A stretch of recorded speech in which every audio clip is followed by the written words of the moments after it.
To order. Welcome to meeting number 22 of the House of Commons Standing Committee on Access to Information, Privacy and Ethics. Conformément à l'article 108.3h de Pursuant to Standing Order 1083H and the motion adopted by the committee on Wednesday, September 17th, 2025, and the order of reference of October 28th, 2025, the committee is resuming its review of the Conflict of Interest Act. Our witnesses for today, from the Office of the Conflict of Interest and Ethics Commissioner, Conrad von Fichtenstein, who is the Commissioner, Lynn Robinson-Dalpe, who is the Director of Advisory and Compliance, and Michael Aquilino, who is the Legal Counsel. Welcome to committee. Commissioner, you have up to 5 minutes to address the committee. Go ahead, sir. Thank you. Bonjour, je suis heureux d'être ici. Good morning. I'm pleased to appear before the committee during its review of the Conflict of Interest Act for appointed federal officials. And you have already introduced the people who are with me.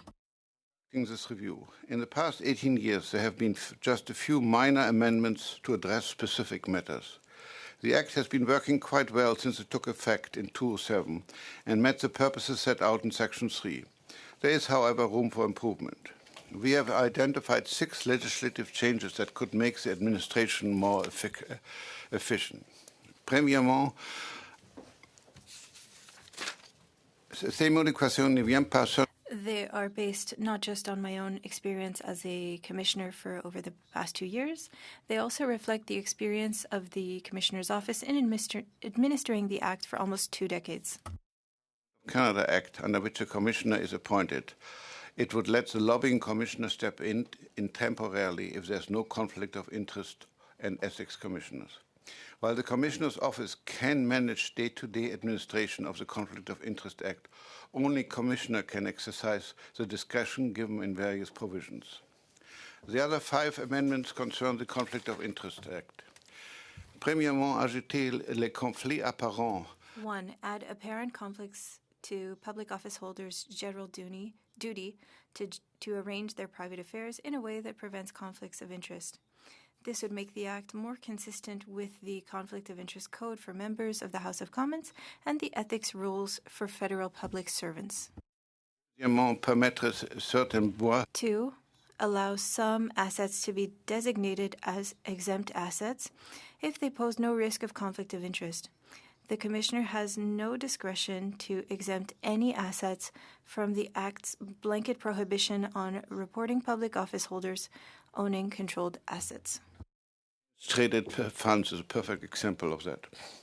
3. Allow public officers to participate in matters affecting the private interests of their friends and relatives if those interests are the same as those of other members of a broad class of which they are part. This would make the Act more consistent with the Code. 4. Let the Commissioner approve outside activities that don't conflict with reporting public office holders' official duties. The Act restricts activities that are not part of their official duties. There are some limited exceptions, but they don't cover many activities that would not cause a conflict. Teaching is, for instance, a perfect example. And 5, raise the maximum administrative monetary penalties. This is not to make them more punitive, but to stress the importance of meeting the Act's reporting requirement. These recommendations are discussed in our last annual report under the Act. As the committee will recall, I also mentioned them during my last appearance. Nous avons suivi les travaux du We have been following the committee's review of the Act and the testimony of other witnesses. Some interesting points have been raised about enhanced education, increased transparency, and greater accountability. We have about my recommendation or those of others that appeared before the committee. Okay, thank you, Commissioner. We'll get right at it. 6-minute round starting with Mr. Barrett. Go ahead, sir. The Liberals' Bill C-15 creates a new power for ministers to exempt companies from federal laws, and this can be done in secret. This opens the door to conflicts of interest that Parliament and your office might never see. if a minister can grant exemptions and they can be granted to companies that they are connected to, and even conceal their orders from public release, won't this at a minimum make it harder to detect that a conflict of interest exists? But doesn't it also create the opportunity for real conflicts of interest to occur with no effective oversight whatsoever?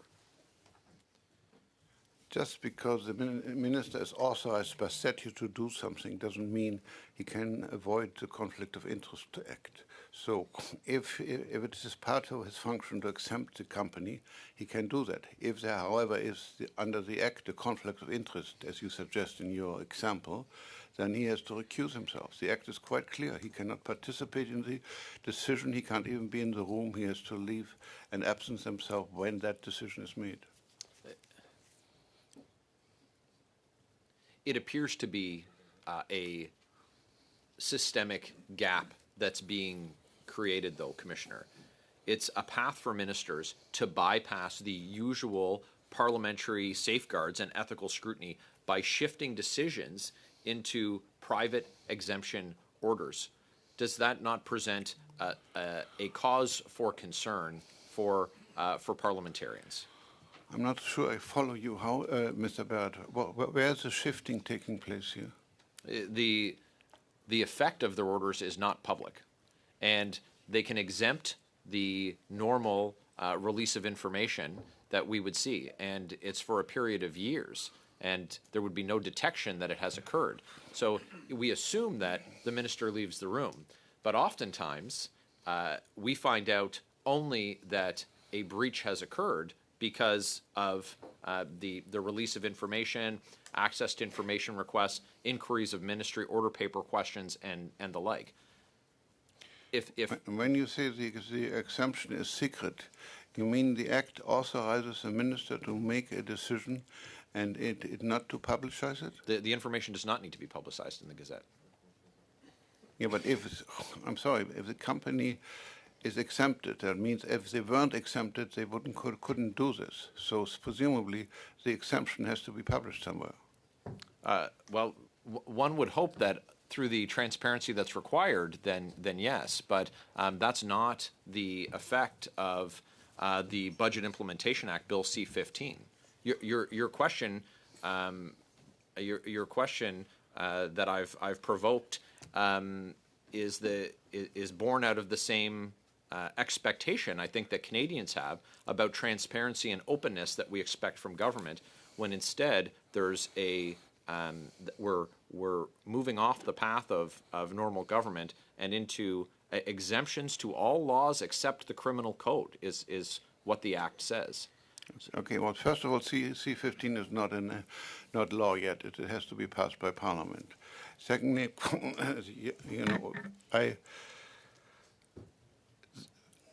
the obligation not to act in contravention of the conflict of interest is there. The minister cannot make such a thing. Now, you posit that he will make an exemption which benefits himself and people do not know about it. I mean, sorry, I always have difficulty answering a hypothetical question. If you give me an actual case and actual facts, I can answer that. I don't quite see how we can have a secret exemption.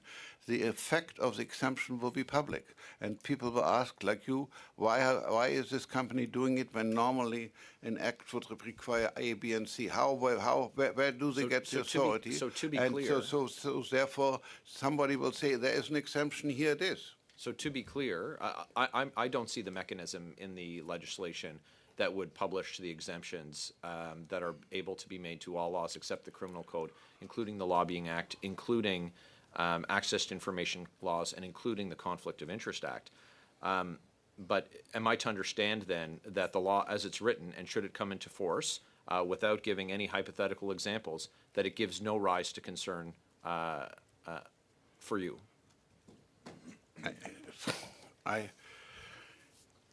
The Act, the Parliament has the authority to enact what they want. As you know, the Parliament is supreme. And if they will act that, we will look at the Act. I have not looked at it from this particular aspect that you mentioned, but I cannot understand the rationale how you can have an exemption that is secret and will not be. It's, after all, it's an authorization. It has to appear somewhere.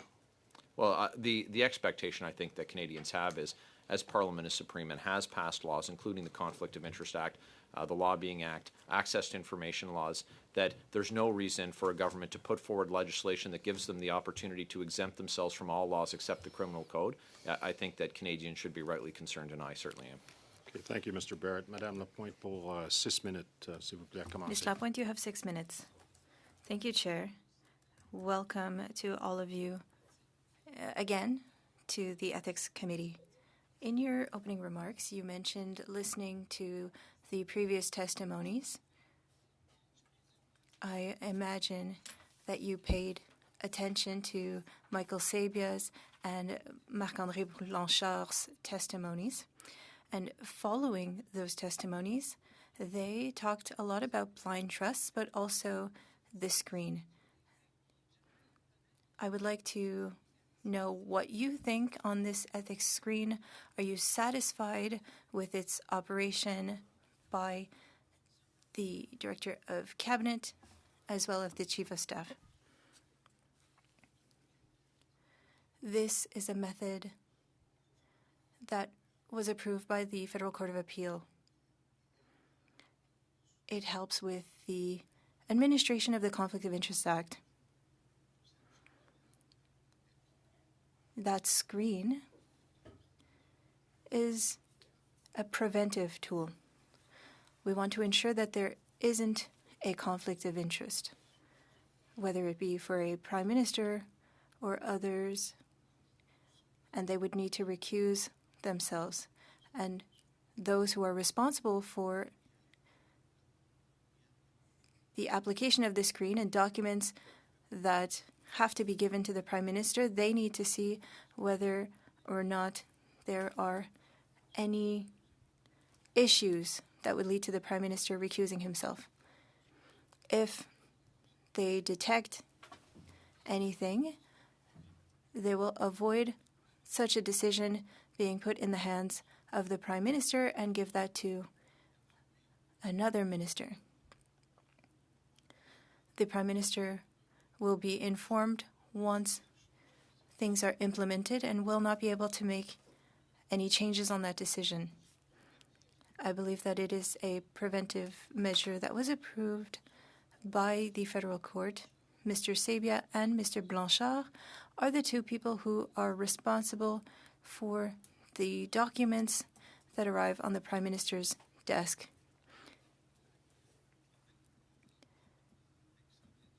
They review all of the documents closely before they are given to the Prime Minister, and they verify whether or not there is a possible conflict of interest. If there is a potential conflict of interest, the document is not given to the Prime Minister, and the Prime Minister's office explained the process.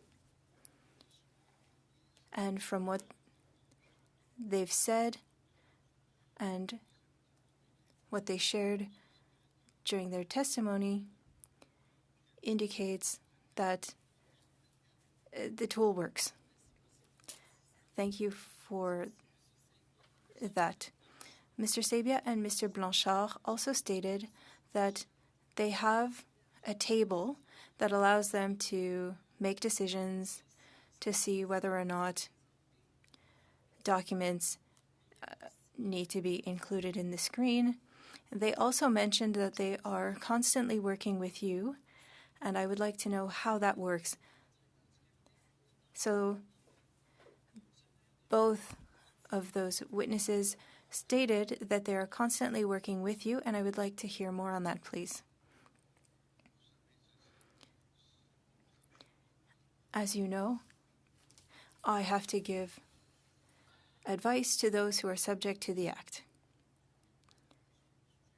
The Prime Minister is subject to the Act, And if there are any issues, they can communicate with us. What advice we offer is confidential.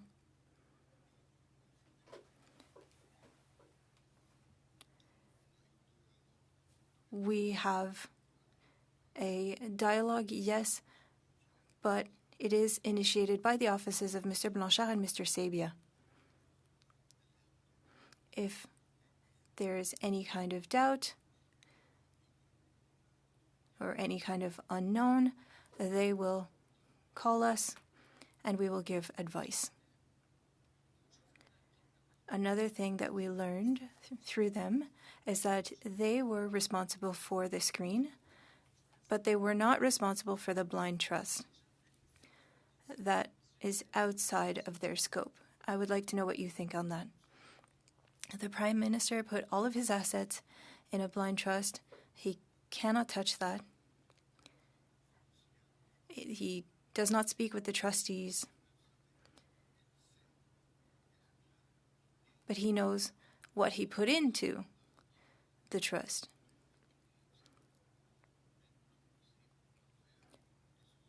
If there's a decision made regarding a specific company, there could be known benefits because those assets will increase. That's why the screen is there, so that he cannot make a decision on something that would have an impact on the value in the blind trust.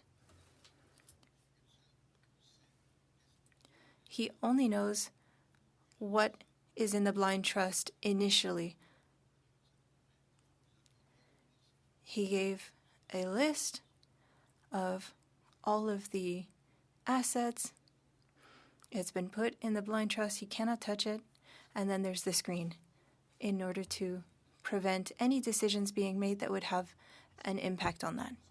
Thank you, Mr. Commissioner and Ms. Lapointe. Mr. Thériault, you have 6 minutes. Thank you very much, Chair. Welcome, Commissioner. Welcome to your colleagues as well. With all due respect, I would ask that you can respond in English if you'd like. There are some nuances that are important, and perhaps your French might not reflect those nuances, and I know that our interpreters do a very good job, and you can respond in English if you'd like. When Mr. Sabia came to the committee, he talked about the screen and the table that they use. And when he was here, I asked if there was any accountability that needed to be done to the Office of the Commissioner. He said that it was not necessary because there is constant collaboration and total transparency, and that he shared the entirety of the activities with the Commissioner's office. I asked questions to Mr. Blanchard as well because Mr. Sabia's answers led to more questions. He said to committee that he was in frequent communication with you and that you were contributing to their analyses. I am a little bit perplexed because I had asked you a question previously on accountability because I found that this screen should be managed independently, and I was suggesting that perhaps the Commissioner's office should be responsible for it, and in answer, you told me that it would lead me to be in a conflict of interest, that I cannot be judge and jury. If I participate, then I would be the one making a decision. So I would like to know whether or not there is really accountability, and regarding your contribution to the tool or to the screen, is it really that frequent? Firstly, you stated that we participate in the analysis, and that's not exactly the case. We give advice. They do the analysis, and they make decisions. Our job is to help them What is the frequency? How often? They say that they communicate constantly with you, and so there is no need for any accountability. They decide how many times to reach out to us.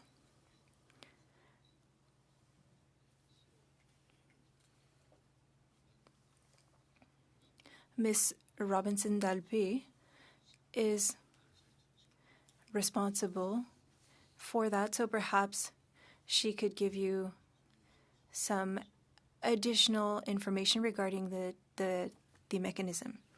Thank you, Commissioner. As the Commissioner said, the office, and it happens often that we receive requests to give advice on specific situations. I can't give you a specific number. That said, it does happen regularly. Just as is the case for other public office holders who have to be subject to the screen, the Commissioner can be consulted regarding its application. I don't have any specific data, but it is frequent. Is it frequent enough to require no accountability? That's the question.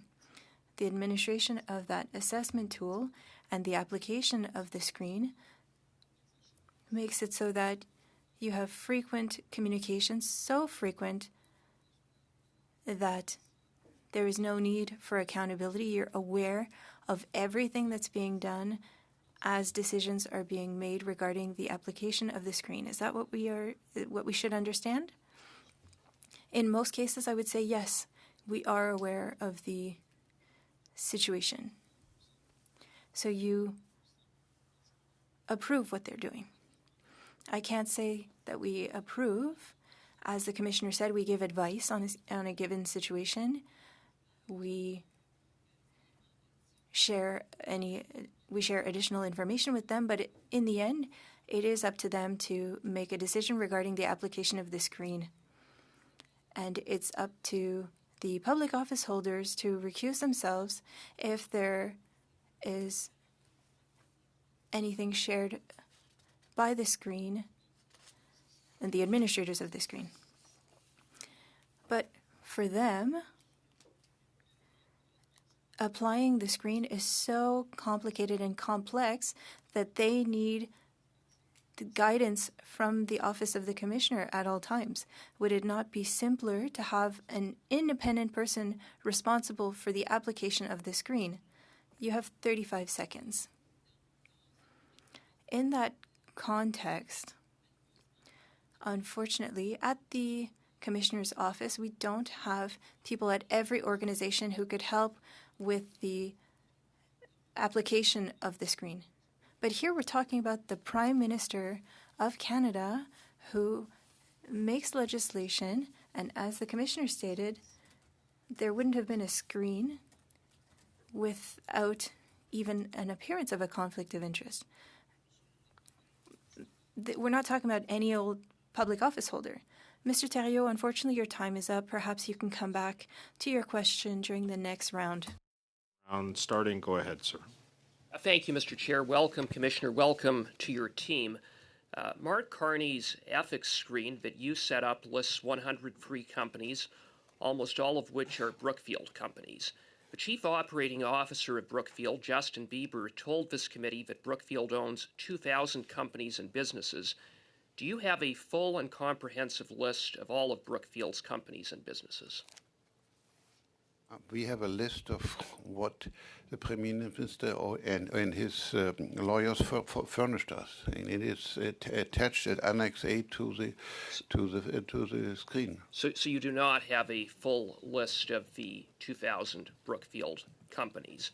No. Okay. So Mark Carney holds stock options and deferred share units in Brookfield, potentially worth tens of millions of dollars. The chief operating officer of Brookfield said that in respect of Carney's stock options and deferred share units, quote, as the value of Brookfield increases, the value of those instruments increase. So accordingly, it follows that as Brookfield-owned companies do well, Brookfield does well, and by extension, Mark Carney does well. So if you don't have a full list of the companies, I would put it to you that you are missing potentially a whole long list of conflicts of interest or potential conflicts of interest that Mr. Carney has with Brookfield companies. The Annex A to the screen lists the first five companies. This is really the ones who own all sorts of other, the rest of those, directly, indirectly, or in which are dealing with those. It's clear that Mr. Carney's compensation is tied to the future compensation is tied to the success of Brookfield. But in order to avoid that he makes decisions which can be seen to benefit Brookfield and thereby indirectly himself, he has set up, first of all, he's put everything in a blind trust, but secondly, he set up the screen to make sure that any decisions that he makes regarding the five key holding companies, he is, or the ones that he knows about. Commissioner, I think you said it exactly right, that Mr. Carney's portfolio is tied to Brookfield. As Brookfield does well, so does Mark Carney, and yet 95% of Brookfield companies are not subject to the screen. How do you explain that? I don't know where you get these 95. What you have before you is his statement saying these are the companies that he knows about, and he, etc. And then the entities that appear before the lobbyists, and also the entities that were defined by our office, etc. That's essentially the universe we know about, and as he himself says in Annex A, in item C, that I had no role in managing them and no direct financial interest in them. So now you're saying he has a financial interest. I don't know how you are you contradicting the statement made in Annex A? I'm simply referencing what Mr. Bieber said, and in light of the fact that Mr. Carney has stock options and deferred share units, and I know that we saw a letter from Brookfield today that merely dismisses these companies as de minimis. Are you just taking Mark Carney and Brookfield at their word, or have you sought to get further information? Given Mr. Bieber's testimony that there are these 1,900 other companies, are you going to go back to Mr. Carney and go back to Brookfield and say, provide us with a list of those companies to determine whether or not additional companies should be added to the screen? Lynn, do you want to answer that? So, essentially, when the screen is a preventative measure, it's there to anticipate conflicts of interest. It's not there for the Prime Minister to avoid a conflict of interest.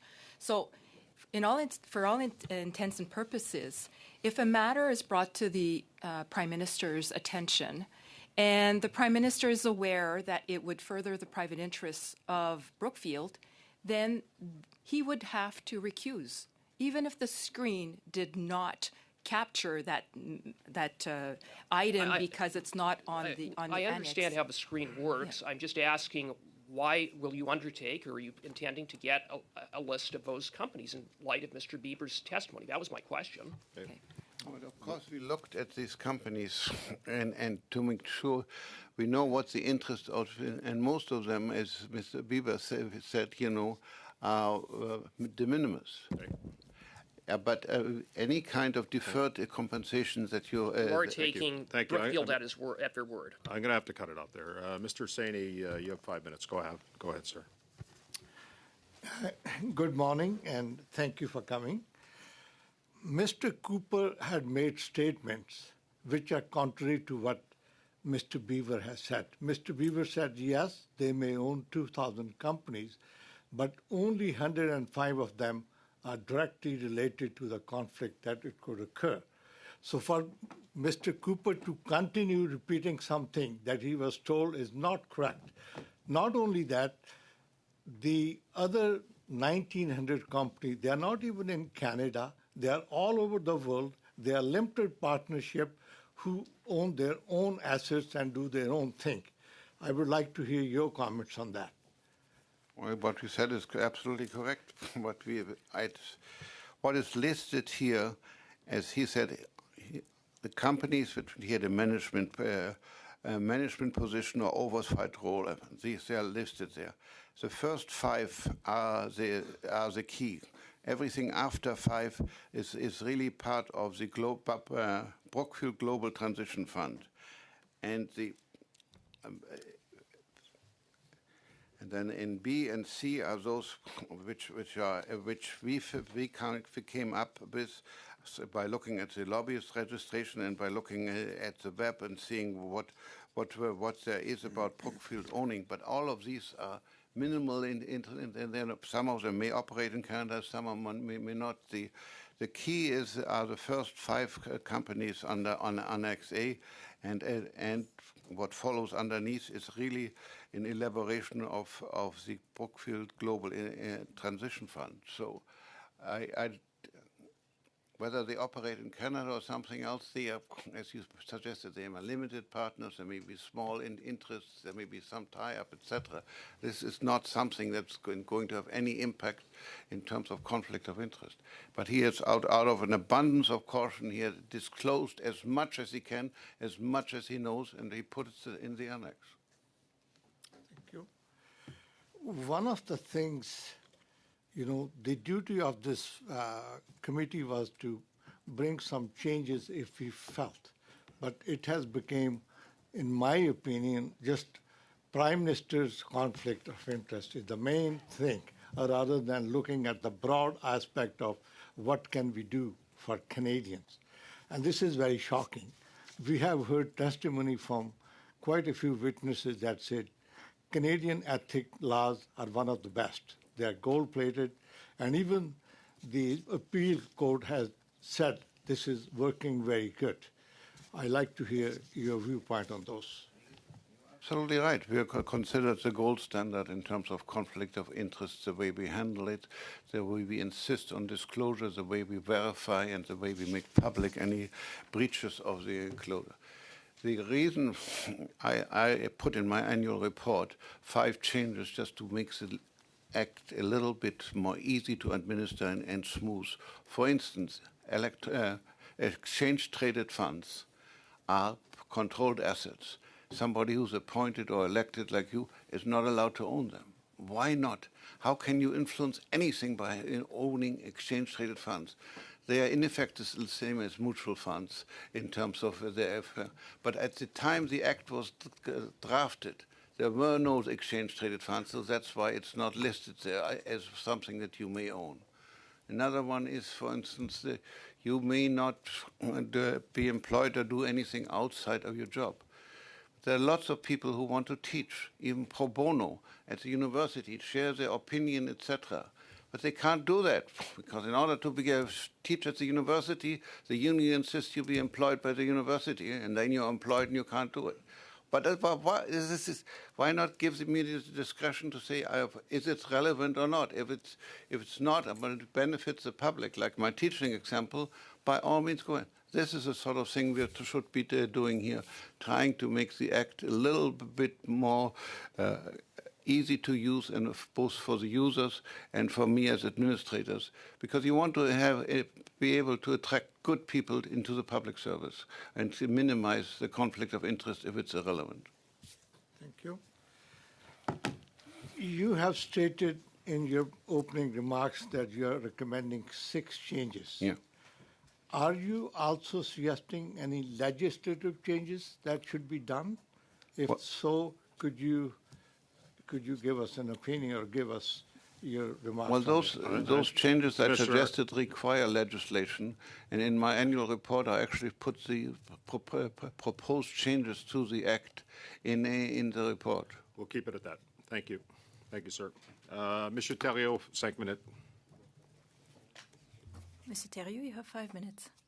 Thank you, Chair. Mr. Commissioner, when you appeared before the committee in September, you stated that you wanted to avoid a situation where Mr. Carney would be making a decision knowing that it would increase the value of one of the companies that he has divested from, and that is why the screen was implemented. The Clerk of the Privy Council and Chief of Staff will verify whether any decisions would have an impact on any particular company. If the decision is of general application, then the Prime Minister would not need to recuse himself. When I looked into the tool used for this screen, I noticed that there are shortcomings in the application made by Mr. Sebia and Blanchard. For example, with C-15, for the budget bill that was tabled in the fall, tax credits were added that did not exist for small nuclear installations, and there was another tax credit for clean energy that includes those nuclear facilities. In the tool, it is stated that you need to be aware of Westinghouse, and that was at page 3 of the tool. They stated that they hadn't applied the screen because it was a decision of general application. But when we look at the definition on page 5 in that document, it states if the decision has to do with an indeterminate group of people or companies, well, then it is a matter of general application. There are only 5 players for these small nuclear installations. On page 6, it states that if it applies to a large category, if the decision applies to a small group, well, the matter does not apply to a vast category. And yet they did not apply this screen. Should Mr. Carney have recused himself from the vote on C-15? One moment. Mr. Thériault, can you lower your boom mic a little bit, please? That's great. Thank you. Who would like to respond to the question? Michael? For what I've understood of that tax credit, it's for taxpayers. I had listened to the testimony by Mr. Sebia, and so it would be of general application for those nuclear plants. Well, he's wrong. There was a tax credit that was created for these small nuclear power plants and a new tax credit for clean energy, which did not previously include these power plants before. So we're not talking about a small indeterminate group here. It is, in fact, quite determinate. There are 5 players with Brookfield and Westinghouse. There are only 5 companies, yes, who can. In Canada or in the world? In the world, in fact. There are American companies, there are companies everywhere. I could name them if you'd like, but I believe that the screen should have been applied to Mr. Carney at that time because there's a direct link with his blind trust. The screen is applied to ensure that he does not make decisions that have an impact on his assets. This is a budget bill, so should he not have recused himself from the vote on C-15? You have made reference to many things regarding the nuclear industry and these small nuclear plants. I won't be able to respond right now, but you can write the question to me and I would give you a response. The interpreter regrets, but both people are speaking at the same time. For the interpreters, please do not speak over each other. You have 10 seconds left, Mr. Thériault. Well, how is it that if they're constantly communicating with you, how is it that they didn't verify with you in this specific case whether or not Mr. Carney should have recused himself? How could they have decided the way they did, given the ability that they have to ask for your advice? Thank you. Can I respond? If it's a very brief response, that would be fine. Because we have a lot of questions and we don't have a lot of time. Mr. Hardy, you have 5 minutes. Thank you for being with us today. 2 weeks ago, there were some big announcements made in Alberta on 5 topics that I would like to raise today. Carbon capture. Were you consulted? Was the screen used? The consultations are confidential.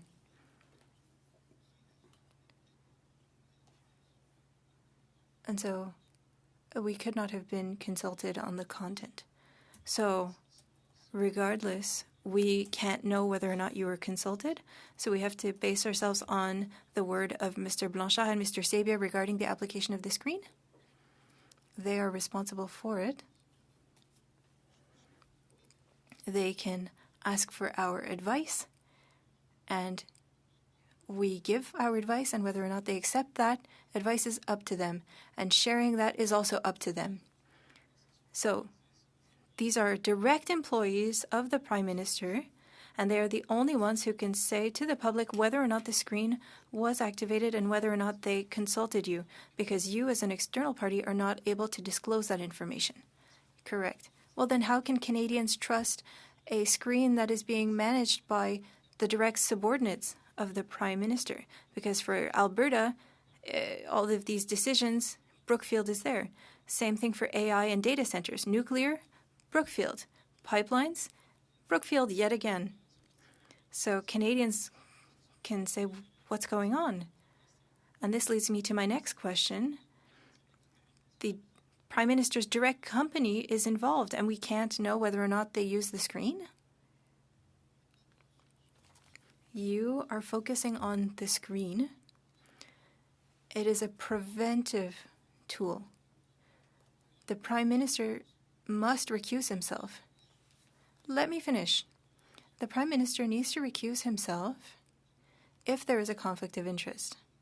In order to help with that, we created the screen, and it is managed by Mr. Blanchard and Sabia. And so they ensure that the Prime Minister does not end up in a conflict of interest. And in order to do that, they can consult me, and I give advice.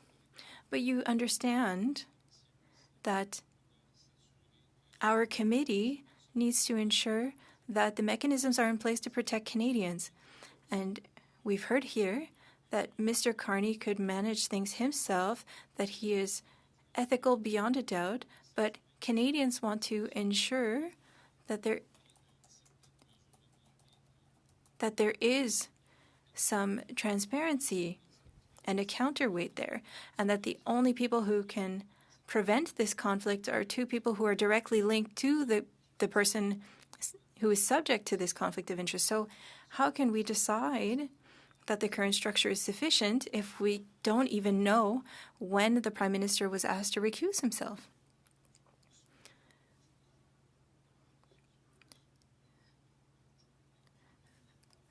Mr. Sabia and Mr. Blanchard need to prevent a conflict of interest. That's what their job is, to protect the Prime Minister and to ensure that there isn't a conflict of interest. But you don't trust them. I don't see why not. Because they're direct subordinates of the person who is in a potential conflict of interest. You stated that they need to protect the Prime Minister. Well, their job is to support the Prime Minister to ensure that there isn't a conflict of interest. Well, you use the word protect. But moving into my next question, we talk about general application. And it's a fine line right now. The head of Brookfield stated that when Brookfield increases its profits, so does the Prime Minister. So how do we know if the decision was influenced by a potential private increase? How do we know when that line has been crossed? In 30 seconds or less, please.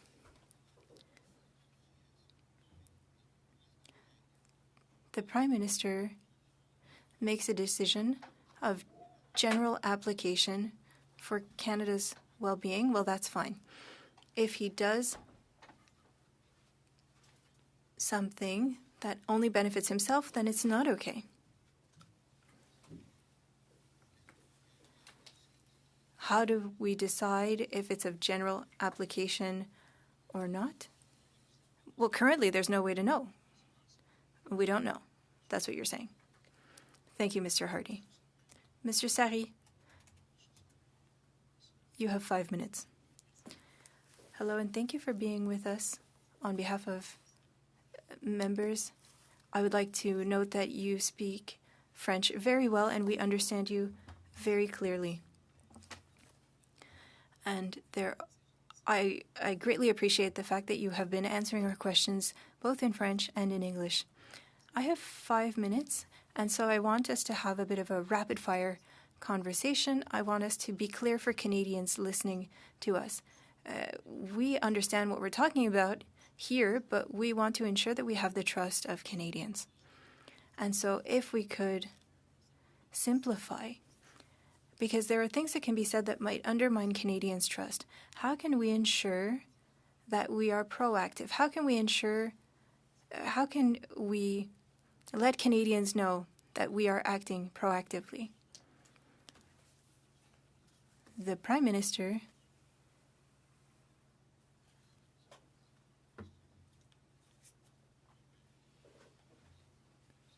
and I'll use him as an example. He put all of his assets into a blind trust. He cannot give any instructions regarding that trust.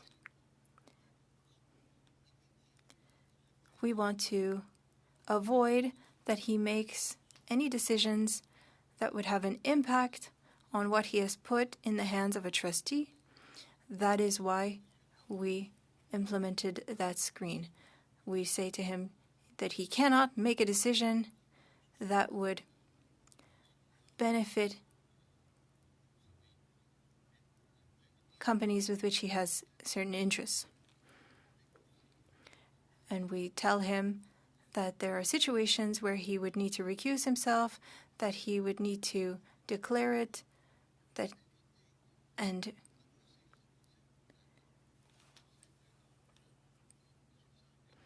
we have Mr. Sabia and Mr. Blanchard who will ensure that you do not end up in a conflict of interest. Thank you. We've heard from many experts in the field, and they told us unanimously that we have a system that is among the best in the world.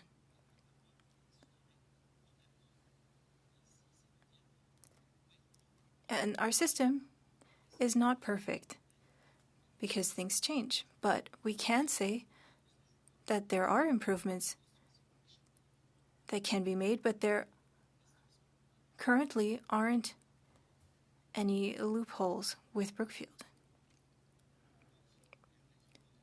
Can you please repeat the question? Of course. Are there any loopholes that would allow a public office holder to skirt around their ethical obligations for any public office holder? Are there any current shortcomings? As I stated earlier,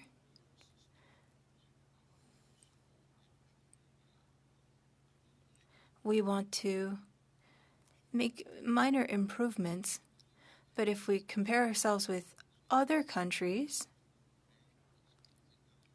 for example, the United States or other countries, we have a great system.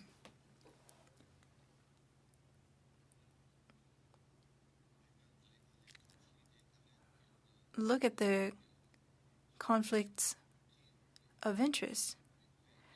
They are few and far between, and there were no situations where somebody got significantly richer following a decision that was made.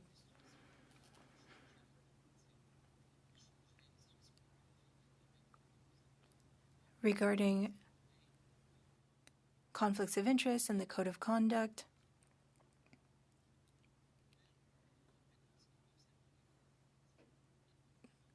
Are there elements that could keep people from joining the public service?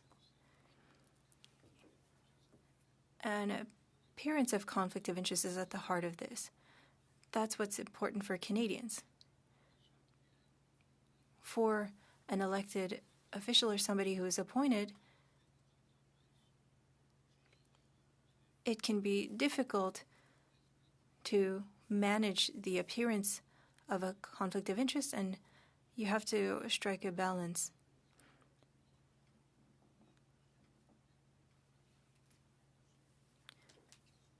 That's why we recommended certain changes that, in principle, one needs to avoid an apparent conflict of interest. Followed by Mr. Maloney for 5, Mr. Thériault pour 2 minutes 30 secondes. And then I'm going to suspend for a bit just to take a bit of a break, and then we're going to come back with the reset of the clock for the second hour. Mr. Barrett, go ahead, please, 5. Commissioner, I want to circle back to our conversation about the Budget Implementation Act. I'm going to read an excerpt to you from it. Quote, "A minister may, by order for a specified validity period of not more than 3 years, and on any terms that the minister considers appropriate, exempt an entity from the application of a provision of an Act of Parliament, except the Criminal Code, if the minister is responsible for the act, and specifically that, quote, the minister may exclude information that, in the minister's opinion, would be inappropriate to make publicly accessible for reasons that include safety or security considerations or the protection of confidential or personal information," end quote. It seems to me that there's an absence of safeguards here, because we're looking at the opinion of a minister to make a decision about whether or not to allow for the publication of a decision to create an exemption to an act of Parliament. And for the same reason that it ought not to apply to the Criminal Code, I posit it ought not to apply to the Conflict of Interest Act, and the same to the Lobbying Act.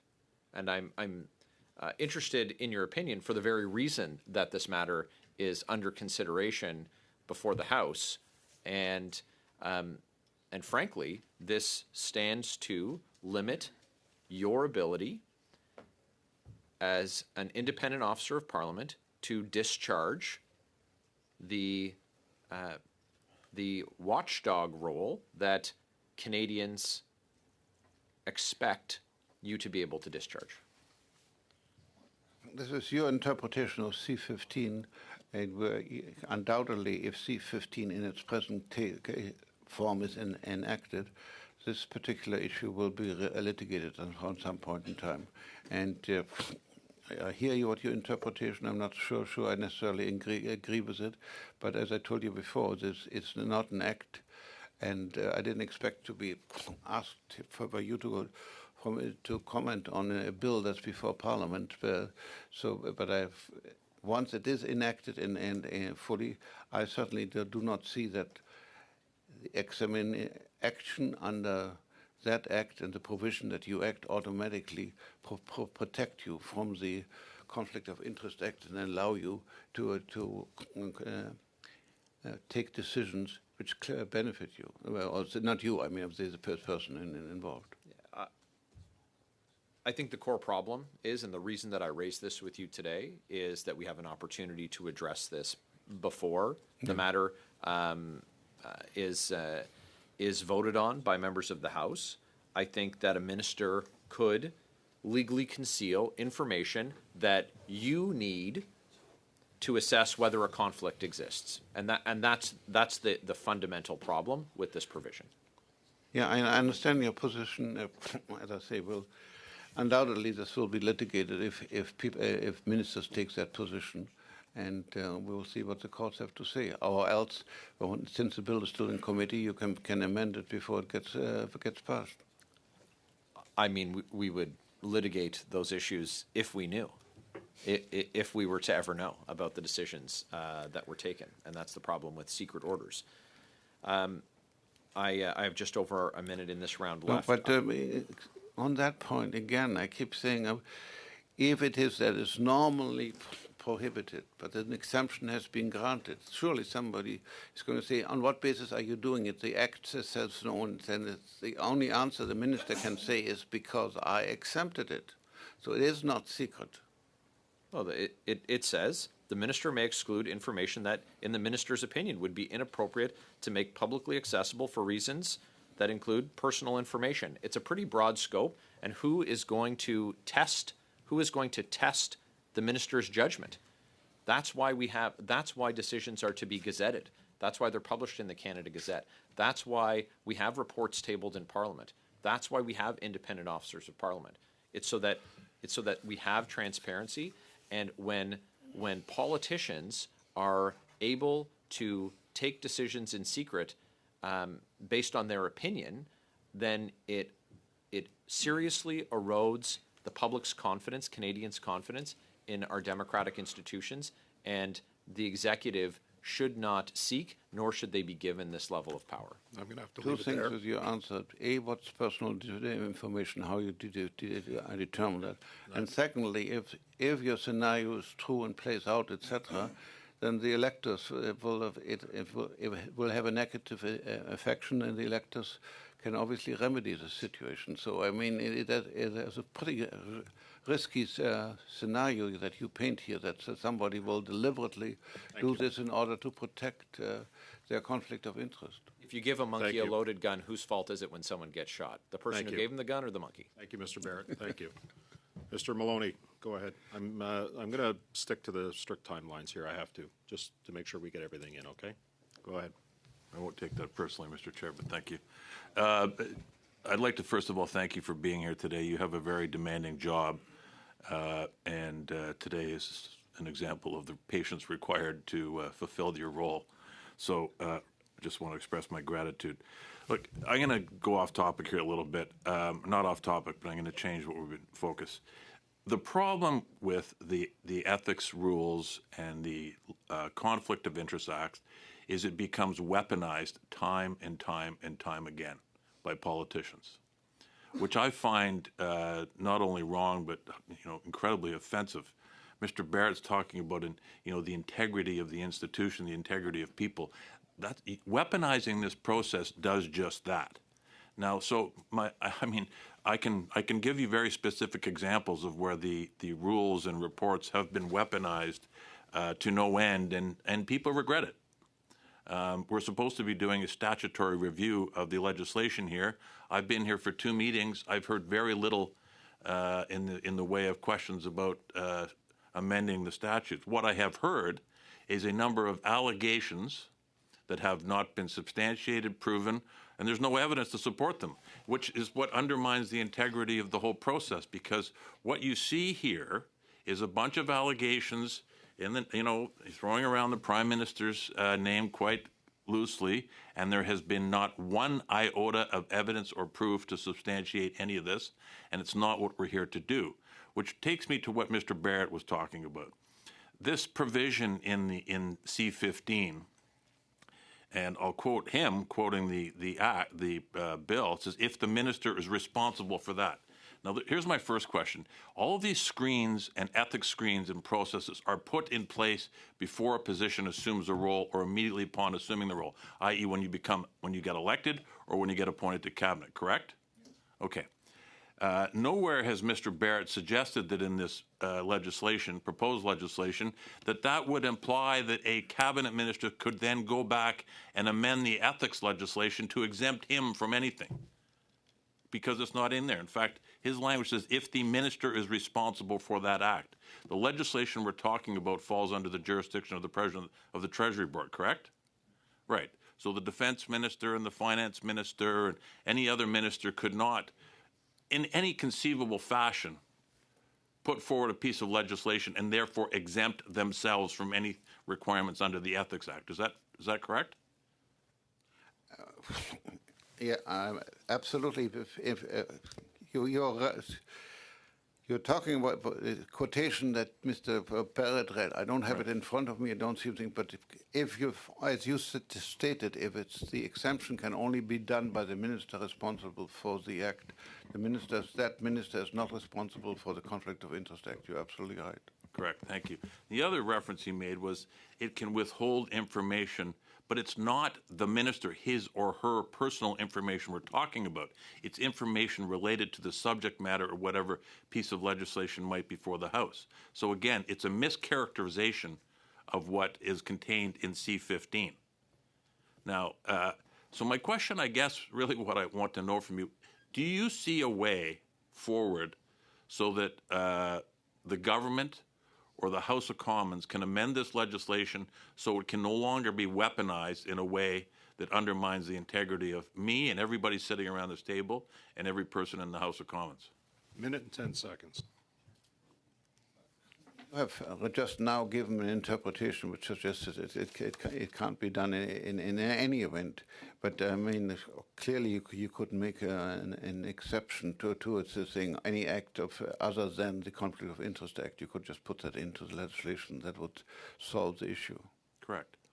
That would solve the alleged issue raised by Mr. Barrett, which actually isn't in C-15. Yeah. But my question, can you think of anything else, any other provision in the act or acts that would prevent, or there'd be consequences for weaponizing this process?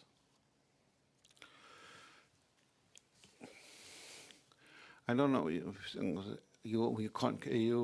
call this weaponizing. What really, if we have the Conflict of Interest Act the way we have now and we administer it, it's really, I think, generally regarded as being neutrally, objectively administered, and we have remarkably few conflicts of interest in this country of issues of breaches, and other jurisdictions come and talk to us. How can it be? How can we learn from you and can adopt a law similar to yours? The weaponization is part of it is a normal political process of debate and partisan dialogue. I don't think you can deal with that legislatively. Monsieur Thériault, 2 minutes 30 secondes, s'il vous plaît. Commencez. 2 minutes 30 secondes. Mr. Thériault, you have 2 minutes and 30 seconds. Thank you. I asked Mr. Sabia and Mr. Blanchard how many times they had asked the Prime Minister to recuse himself. They corrected me. They said they don't ask, that they force him to recuse himself. And Mr. Blanchard stated that he told the Prime Minister not to meet with the people that were on his declaration. And I asked him whether or not that applied to telephone communication. His answer was to say no. Mr. Carney has the highest standards for himself. I find this answer quite confusing. So I understand that he's not told not to have phone calls with these people. Mr. Carney probably has an address book that is full of names because he understands his obligations. And if we were to apply that same logic with the blind trust, well, there wouldn't have been a blind trust because we would have said he knows his obligations and he self-applies the highest standards to himself. Does this not show a lack from Mr. Blanchard regarding the application of the screen? And does it not also show that the chief of the Privy Council is not the right person to be managing such a screen? You have 55 seconds. You said that the screen does not apply to phone calls.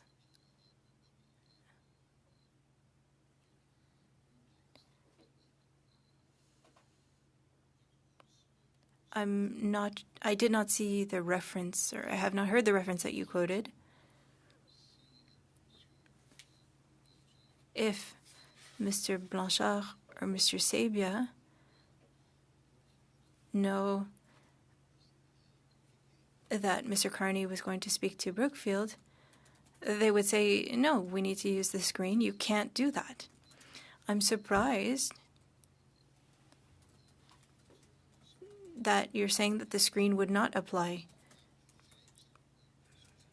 Apologies. Your time is up.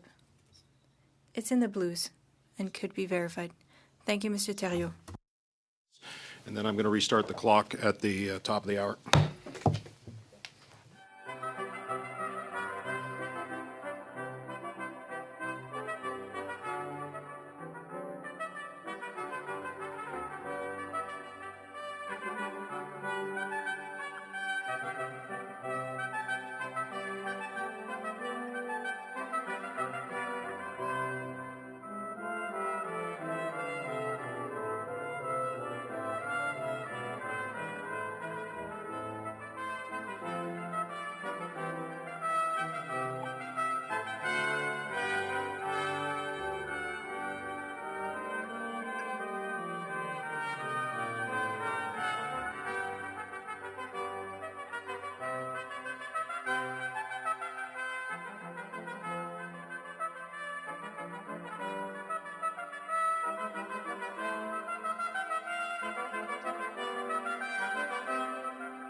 Going to play it by ear, see how much time we get. We should be able to get 3 rounds in. We're going to start right off the bat with Mr. Cooper for 6 minutes. Go ahead, sir. Thank you, Mr. Chair. Commissioner, on April 30th, 2 days after the federal election, Mark Carney was personally lobbied by North River Midstream. North River Midstream is a Brookfield portfolio company that is subject to the ethics screen. Did Mr. Carney or his office contact you prior to meeting with North River Midstream? As I told you before, any conversation I have with Mr. Carney, etc., is confidential. If there's anything made public, it's from him, not from us. Thank you for that. But we know that Mr. Carney was lobbied by North River Midstream. Mr. Carney, on May 6th, a week later, met with Sam Pollock, the CEO of Brookfield Infrastructure in Washington, D.C. Brookfield Infrastructure is also subject to the ethics screen. It has recently come to light that in October, Mr. Carney met with the Chief Operating Officer of Brookfield, Justin Bieber, in the Prime Minister's office. So here we have a pattern of Mr. Carney meeting with top Brookfield executives who have direct access to the Prime Minister, as well as Brookfield-owned companies. Is this what you envisioned when you set up the ethics screen? I wish you would not focus on the ethics screen, but understand the system of it. The system is clear. If there's a conflict of interest, the Prime Minister has to recuse himself, and his recusal is made public. That is the basic rule. To help him live up, because he's a busy man and he deals with thousands of issues. The office has established a screen to try to make sure that he doesn't get exposed to it. And that's what the so you're asking me what the screen has to do? The conflicts involving the Prime Minister are so vast with respect to Brookfield that you saw it necessary to implement a screen as a precautionary measure.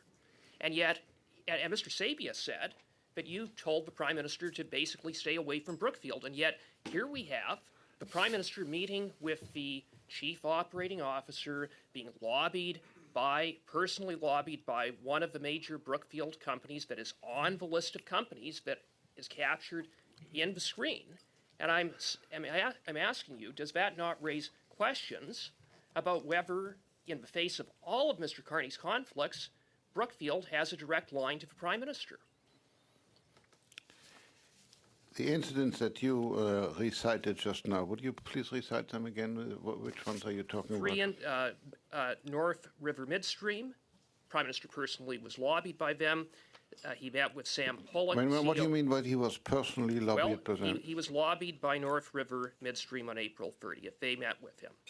And on May 6th. But I'm sorry, when you say he was lobbied, There's a disclosure of that. Disclosure under the Lobbying Act that they made a representation to Mr. Carney? That's right.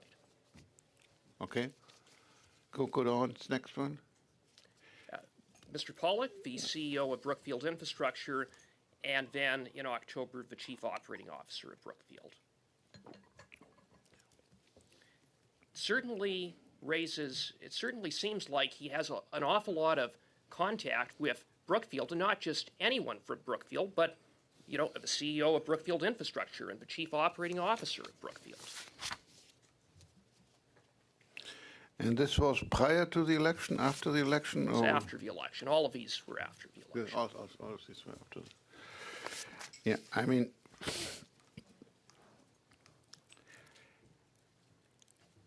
you know what the rules are, and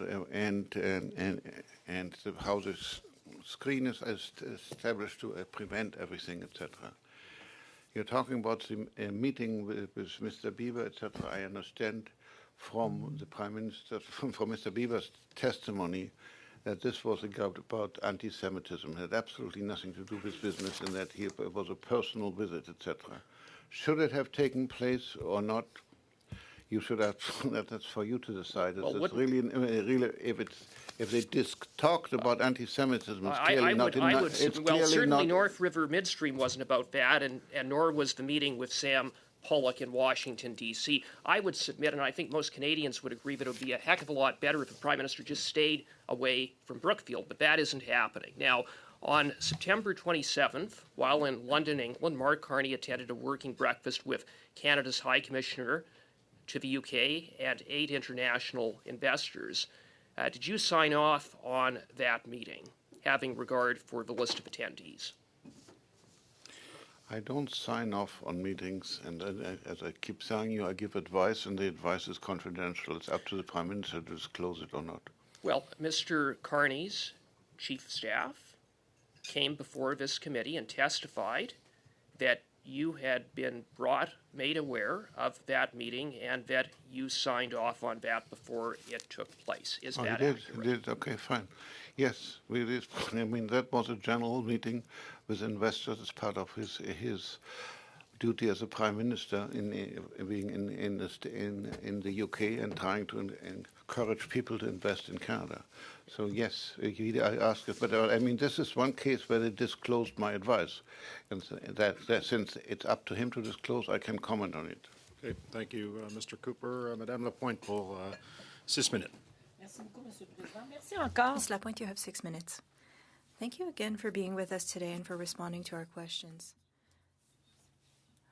We've been focused on this study for a while, and some witnesses have said that the exemption for the general application should be removed. Would that stop people from fully exercising their role? Michael? The exemption for general application can be found in ethics regimes throughout Canada. It's a pretty uniform measure throughout provinces, and it's there for a reason. If a public office holder makes a decision and happens to have an interest, just as any other people impacted by this decision, well, that decision should be exempt. We're saying that that person is acting in the public's interest and not in his own interest. In your most recent report, your most recent annual report, you proposed a few amendments to the legislation. Can you share with us what changes you would like to see regarding aligning the Act and the Code of Conduct for members of Parliament? We would like to add an appearance of conflict of interest. There is something that applies to members in the code, and so they need to avoid these apparent conflicts of interest, and that's not in the Act. It only includes real conflicts of interest. I would suggest that the changes be made because for Canadians, an appearance of a conflict of interest is significant. And appearance of conflict of interest can undermine the public's trust in government. That is why I believe that we should align the code and the Act. Thank you. Your suggestion to look at the appearance of a conflict of interest is made in order to maintain the public's trust.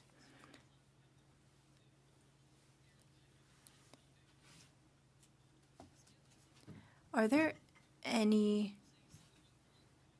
countries in the world that we could look to?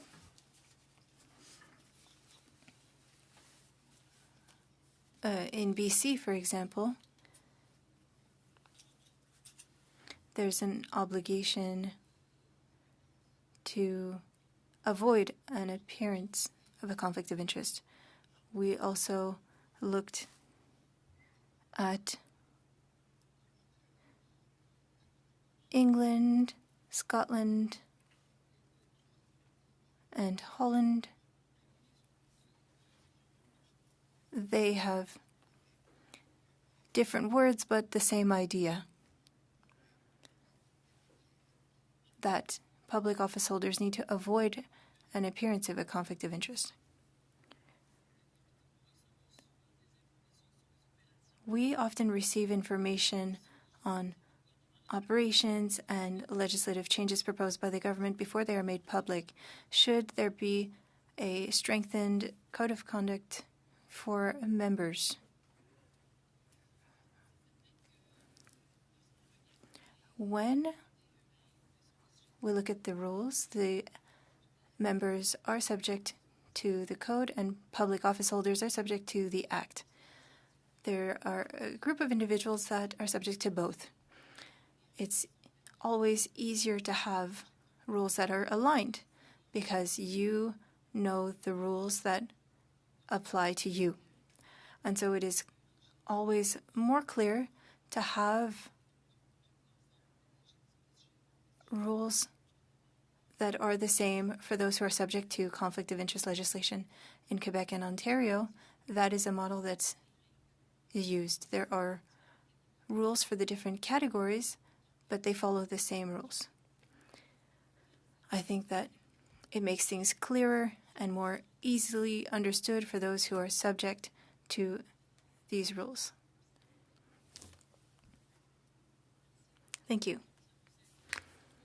So, harmonizing the Act and the Code would be beneficial. In your view, what would be an appearance of a conflict of interest?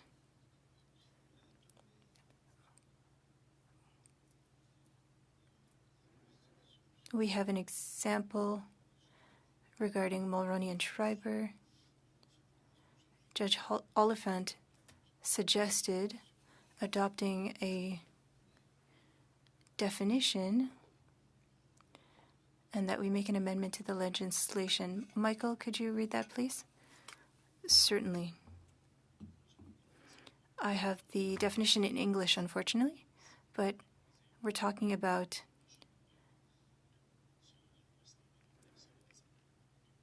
the standard of a reasonable person. Where there is a reasonable apprehension, which a reasonably well-informed person could have that a conflict exists. Okay, thank you. Merci. Monsieur Thériault, 6 minutes, s'il vous plaît. Mr. Thériault, you have 6 minutes. Mr. Thériault, 6 minutes. The floor is yours. Thank you. I would like to know if you carry out audits on information shared by public office holders regarding the activities of public office holders.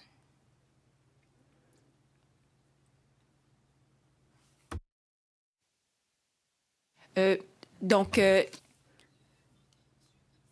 The office reviews documentation that is shared by public office holders and members of parliament. These are two systems that are based on disclosures made by those who are subject to the rules. The office cannot communicate with the CRA, for example, regarding income taxes, or can't do credit checks. So the Canadian system is based on goodwill and the disclosure made by members and public office holders. Thank you. Commissioner, last time you came to see us, you stated that one of your 3 main goals is to look into allegations of conflict of interest with federal workers who are either appointed or elected. And so you would investigate when a red flag is raised. When the ethics commissioner from Quebec came to meet with us, she explained that she can investigate on her own initiative if she has a reasonable cause to believe that there were any issues. Would you like to have that opportunity? I already have that authority. How many times have you used it? Very rarely. If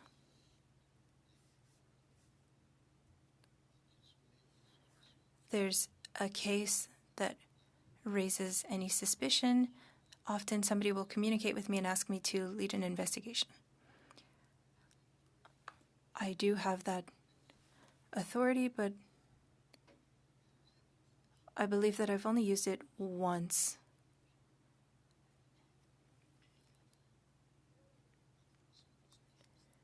And regarding what I mentioned earlier on C15, would you take initiative and dig deeper into the situation? How do you apply your authority? I believe that you often wait for somebody to raise a red flag. And can you explain what the situation was that led you to initiate an investigation? Please read so at section 45(1), the commissioner can study a matter of his own initiative if he believes that a public office holder or former public office holder violated the act. Microphone, please. As you know, I was a former judge.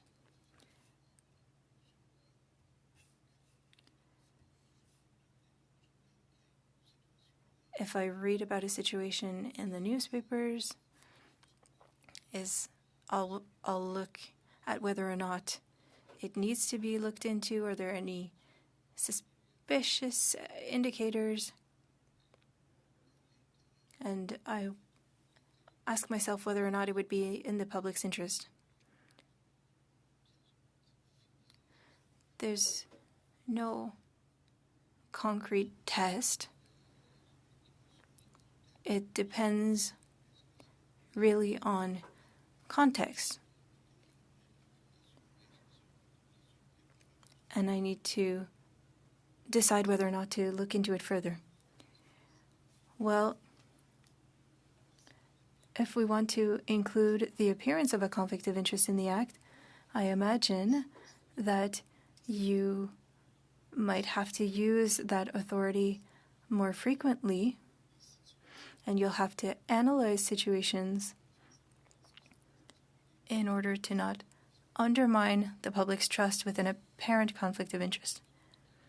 For example, when parliamentarians ask questions, I imagine that you would have what you need so that you wouldn't have to wait for a formal complaint. You'd be able to verify the facts, ensure there is accountability regarding the Prime Minister, for example. Or you could speak to the person involved or the department that's involved. Is that part of your tasks to ensure there is accountability when an issue arises? If Parliament adopts the changes that I have proposed regarding an apparent conflict of interest, well, that would include the definition that my colleague read for you. That would facilitate the implementation of the Act and for carrying out investigations, because currently it does not include an apparent of a conflict of interest. The Act requires that I need to have a suspicion that something is being done. Mr. Commissioner, the time is up. If you could answer very briefly in 5 seconds or less. We'll come back to this later. Mr. Hardy, you have 5 minutes. We're moving on to Mr. Hardy, Mr. Commissioner. Thank you very much, Chair. Earlier, Mr. Maloney stated that it's his second time being with us, and you probably have other things to do, but we talked about weaponizing ethics. So weaponizing ethics. But Canadians sometimes reach out to us, and perhaps I'll ask a question to Mr. Aquilino earlier regarding a person who is reasonably well informed. When Canadians reach out to us, I believe that they are reasonable and they are reasonably well informed. They shouldn't have the impression that we have better things to do and that it's a waste of time. So when I look at what we're dealing with, a very specific situation that we're seeing for the first time, and when I look at examples that come up in Parliament, and there's nothing new here, I stated it earlier, carbon capture, AI, data centers, nuclear, pipelines, the space agency that is 50% owned by Brookfield. So for people who are reasonably well informed, there could be an appearance of a conflict of interest at least. Do you believe that there is an appearance of a conflict of interest? Because that is what you're proposing that we change. So if we change the legislation, would you say in this case that there is an appearance of a conflict of interest?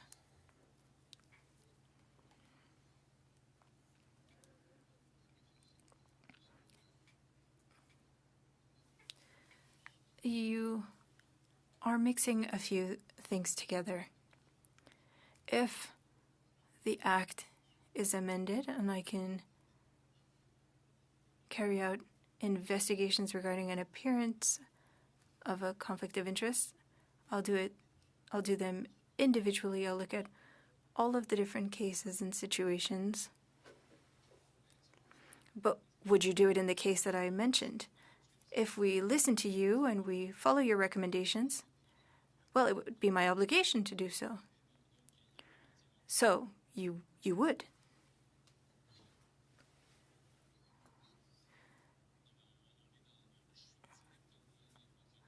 I am following up on your recommendation. I'm saying a person who is reasonably well informed, people at this committee, Canadians, are wondering why there isn't an investigation, because there at least seems to be a conflict of interest.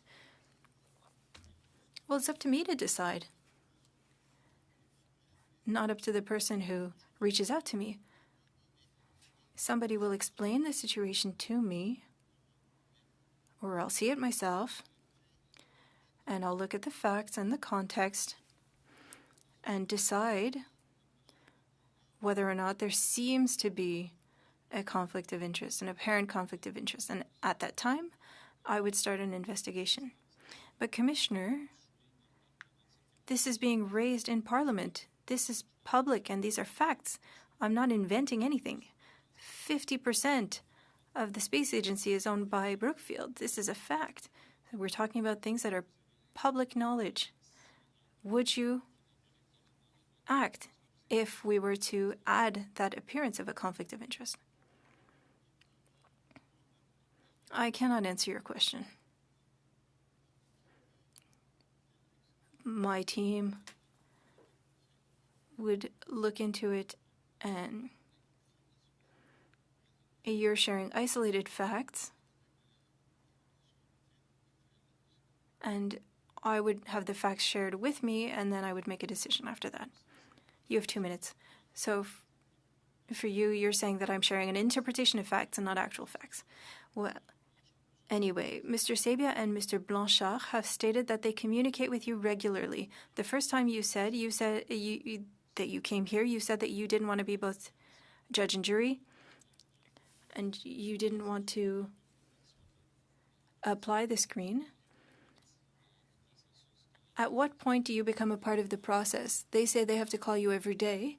Is it because there are issues happening every day? And both of them said this during their individual testimonies.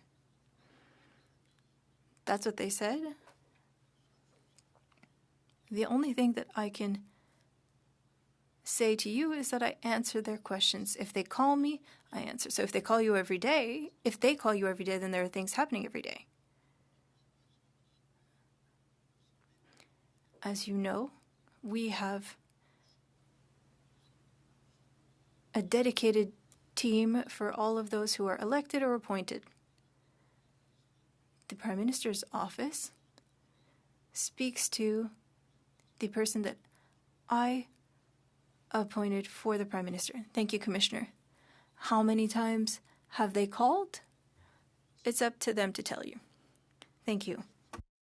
5 minutes, go ahead. Thank you. I wanted to go back to Mr. Cooper's statement that Justin Bieber met with the Prime Minister. The statement that he made to this was, since Prime Minister became Prime Minister, there was absolutely no communication between Brookfield and Prime Minister. Yes, Justin Bieber met as a private citizen in his office once. Is there anything wrong with that when they state, since Prime Minister became Prime Minister, there was absolutely no communication between the Prime Minister and Brookfield? As Mr. Beaver said, he was there not as representative of Brookfield, but in his personal capacity to speak about anti-Semitism. That's obviously his right, and he can do that. It would have been more. It's unfortunate that this was done in just the two of them in the office with the Prime Minister. It would have been, I think, better if he had met in a group with the Prime Minister to talk to him, so that one couldn't make the inference that some people are making that this is a contact by Brookfield. Thank you. When Prime Minister ran to be the leader of the Liberal Party and the Prime Minister, the country knew who he was. They knew that he was leader or he was chairman of the Brookfield Corporation. They still voted for him and elected him. Do you want a country where a successful person should be excluded because they are successful in their private businesses?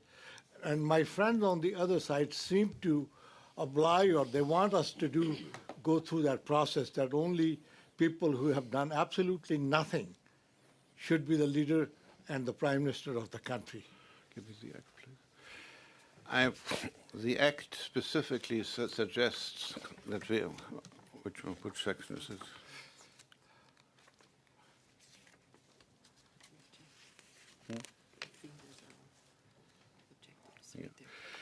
This specifies what's the purpose of the act and establishes a clear conflict of interest, but minimize the possibility, provide conflict of interest commissioner with a mandate and then encourage experienced and competent person to seek and accept public office, facilitates the interchange between private and public sector. It's specifically set out in the law, and which means make sure that the most talented and able people can come into the public service in and out without conflict of interest, or if there is a conflict, we'll manage it. I see that as my mandate, and so therefore, the fact that the Prime Minister was a very successful businessman, a former international banker, and a president of the Bank of Canada and UK, those are positives. That's a competent person. That's what I'm supposed to make sure. But I also have to make sure that he has no conflict. And so therefore, the more experienced, the more talented somebody is, the more difficult it becomes to apply the act. But that doesn't mean we won't do it, or that we discourage good people to enter. Just the opposite. We want the best people to enter the public service. During the appearance before the Ethics Commissioner, Quebec Ethics Commissioner Ariane Magnot made the following statements. As a society, we have chosen to give Commissioner the responsibility of ensuring that public office holder and member conduct themselves in an ethical and professional manner. We must trust them and give them the flexibility they need to carry out their duties independently and impartiality, taking into account the circumstances of each situation. Do you agree or disagree with the Commissioner from Quebec? I fully agree with what she said. Thank you. 25 seconds, Mr. Saini. 25 seconds. Can you describe how your office ensure uniformity in decision-making so that all parliamentarians are treated fairly and consistently? Quickly, Commissioner. Lynn, that's up to you. So my team is responsible for providing guidance to all parliamentarians and public officials, and we have a practice manual, an internal practice manual, where advisors, I have 10 advisors who provide guidance to all these people consistently. So those rules that are written there that have been sanctioned by the Commissioner, Thank you, Ms. Robinson. they provide guidance based on that. Thank you. Monsieur Thériault pour 5 minutes. Merci beaucoup. Thank you. Commissioner, if I can summarize our previous discussion, I understand that if we were to include in our legislation your suggestion to cover the appearance of a conflict of interest, at that time, then you would have an additional tool in order to investigate potential cases of conflict of interest, which is something that you are not currently able to do, which you would be able to do. Do you agree with that summary? Yes. I quite appreciated the answer that the Quebec Commissioner gave me regarding public office holders that are able to participate on decisions that would have that are for the public interest. She said, "It is important to ensure that a personal interest does not compromise one's independent judgment. The matter is not knowing whether or not legislation applies to a large category of people, but rather to know whether or not a person's judgment could have been influenced." Do you share that point of view? Yes, I do. And so, we're saying here that objectively, there could be situations with a general application decision, but because of the context and because of a person's background, there could be an appearance of a conflict of interest. And at that time, we would have to implement requirements that would be strengthened in order to better include the work of that person. Do you follow?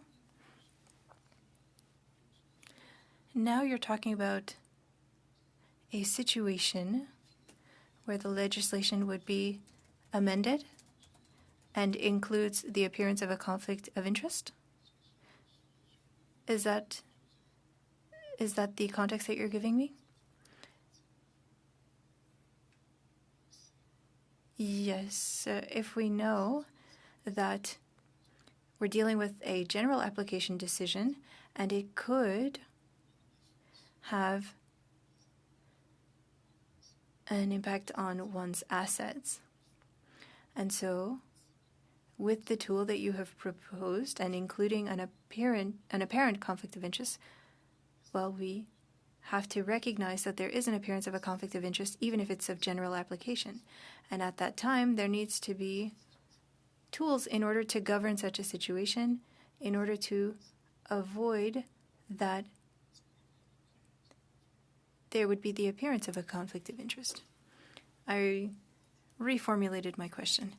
Yes, I understand. I don't think that we need additional tools. I think that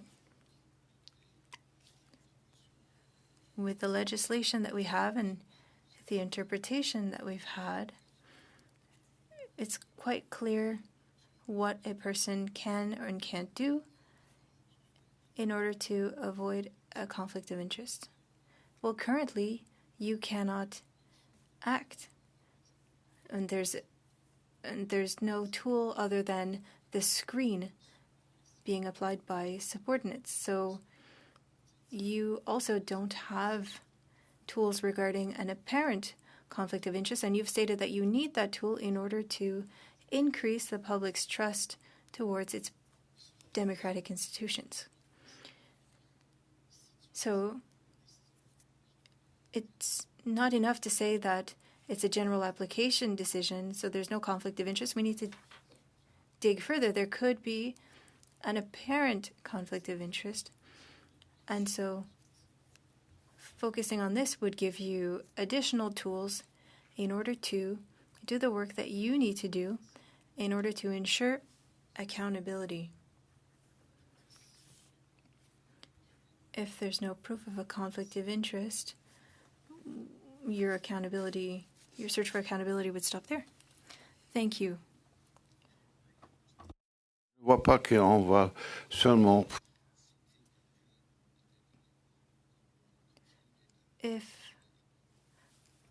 If there's an appearance of a conflict of interest, well, that's an additional task. There could be a very minimal conflict of interest, but it leads to the appearance of a larger conflict of interest, and that could undermine the public's trust. Time for Mr. Barrett, followed by Mr. Saray, and I think we're going to go back to Mr. Cooper for 5, and then we'll finish it off over here for 5. Mr. Barrett for 5, go ahead. I want to touch on the question of the list of 2,000 companies. There's 103 that are on the screen. That information was not, as I understand it, initially provided to your office. And the question that I hear from people is, why aren't those other companies on the list? Mr. Cooper said, it's 95% of the companies on the list. So, how do we have confidence that the screen is complete, that it's working, if 95% of the companies are missing? You have here the names. We were furnished, obviously, with the interest of Brookfield or Global Brookfield Asset Management or etc. in those companies. And so on that basis, we can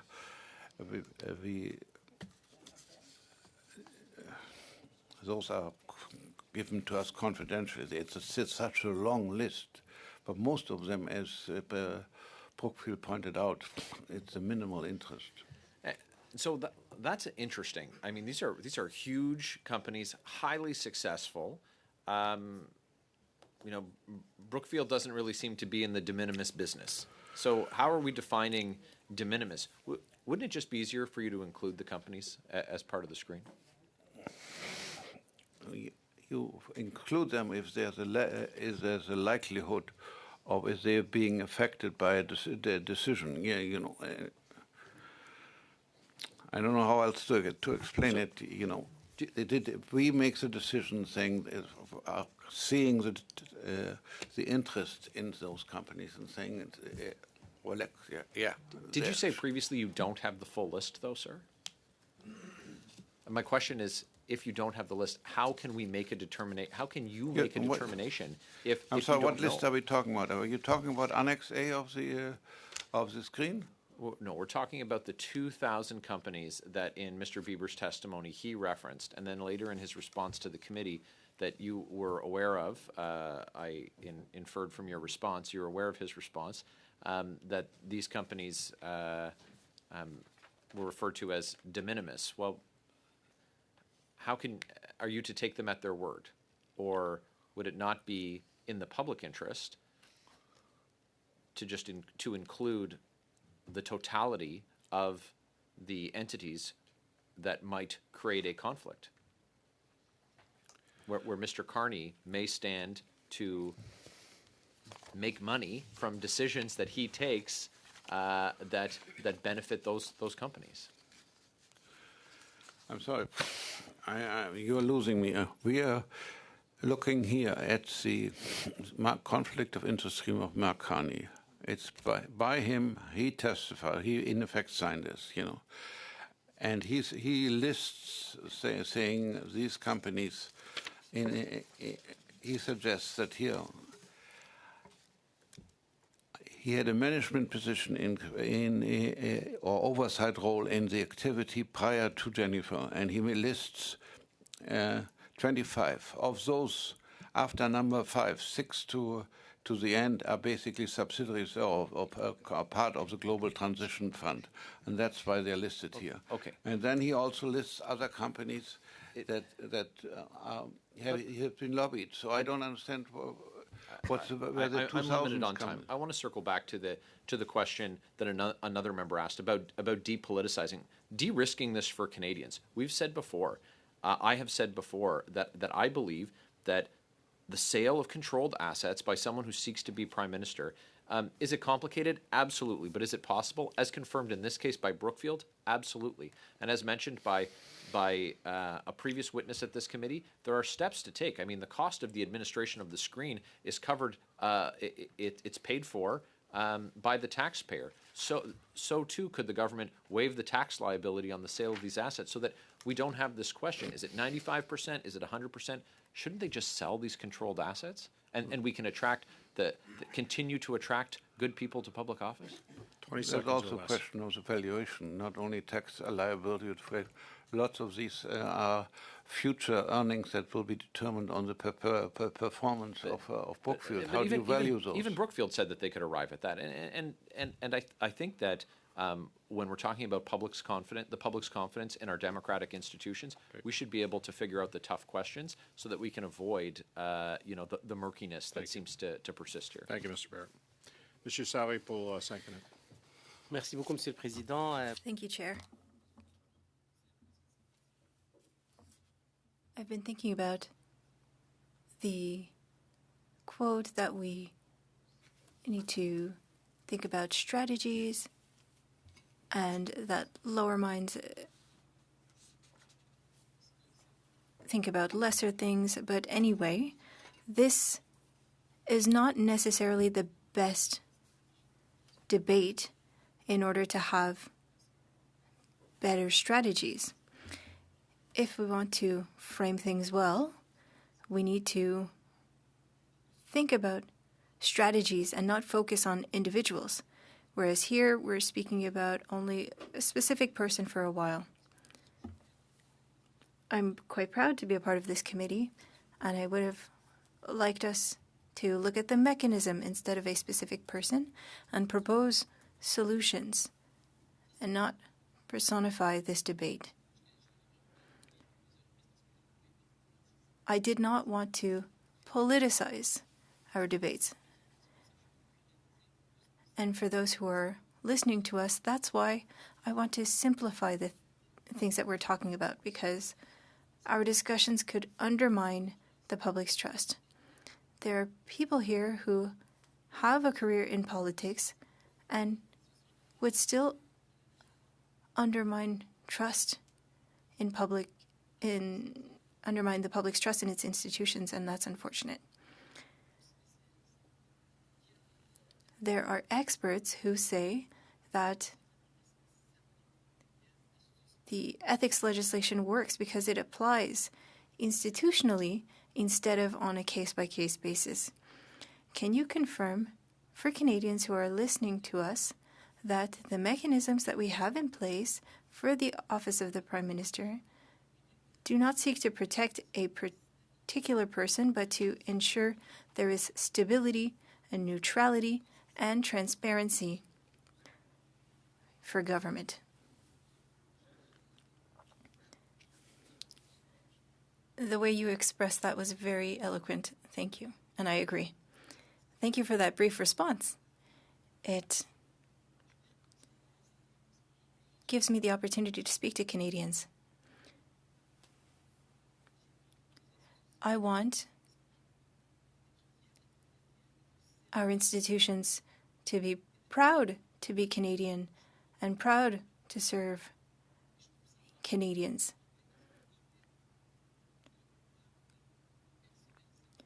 And personalizing this debate and speaking about the Prime Minister, who, by the way, was chosen by Canadians,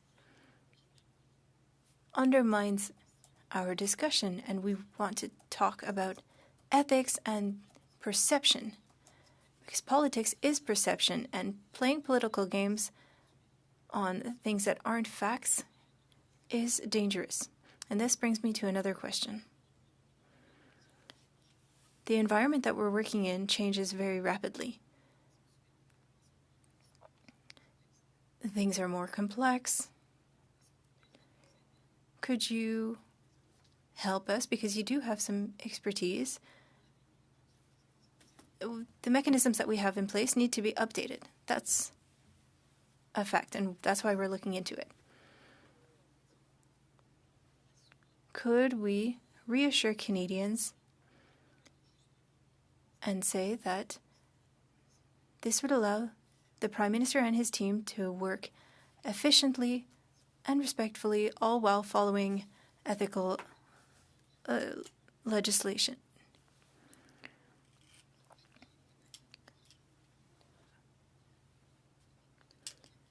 We apply the legislation to ensure that everything is done correctly, and we want to give flexibility so people can work for Canadians.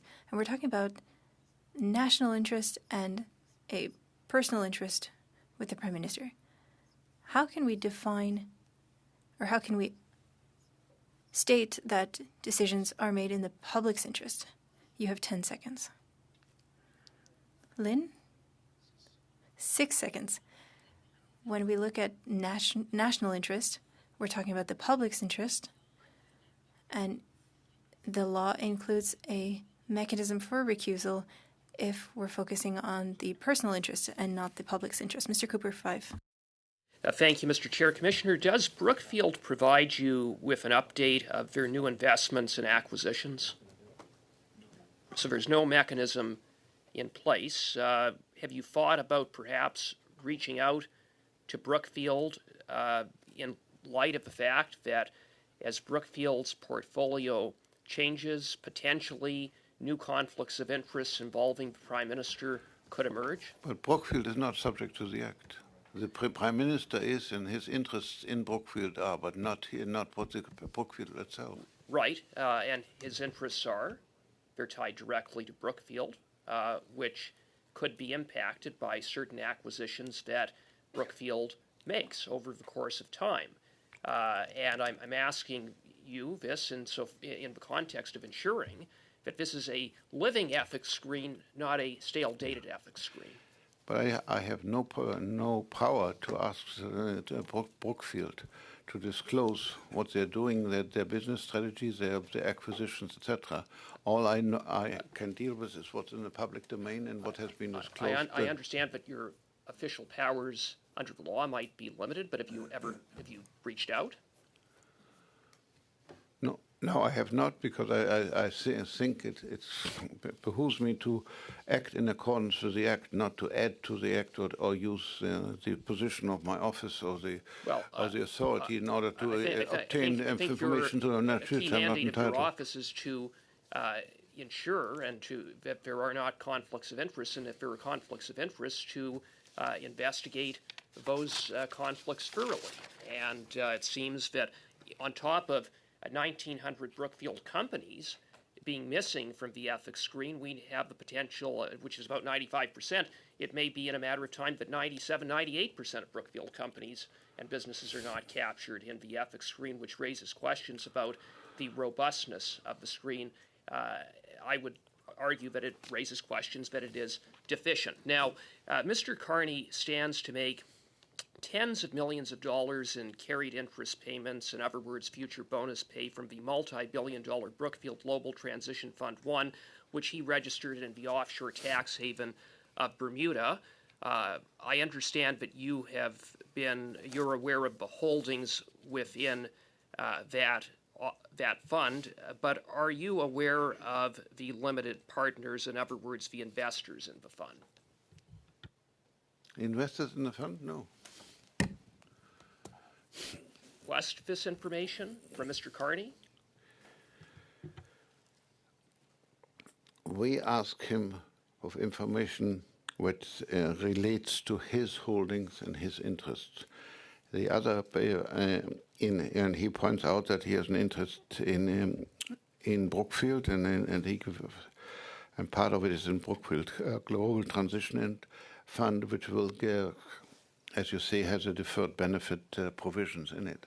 I don't know on what relevance it is for what the other partners is, why I would ask for that. I think it's material to know who invested in Mr. Carney's future bonus pay. These are, after all, investors that Mr. Carney would have personally sought out when he set up the fund. These investors represent potential conflicts of interest, and I think more broadly, it's in the public interest to know if Mr. Carney is beholden to who? To the Bank of China, to the Qatar Investment Fund? We don't know.